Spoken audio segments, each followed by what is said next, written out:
Alright, so I got the trim off today.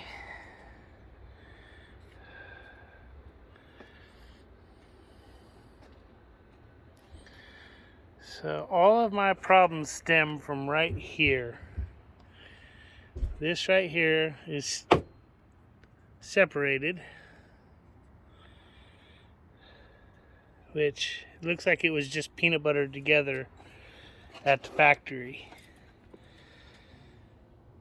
So what I need to figure out is how I can push this forward, because all of this from here over to here is empty airspace.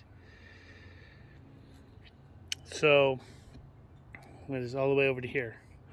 So if I could find a way to push that together after sanding this all back, put a piece here, let that dry, that's going to hold it in place, and then we start laying up fiberglass over this whole area after we've sanded and so on. That's my ultimate plan. Let's find out if it works out.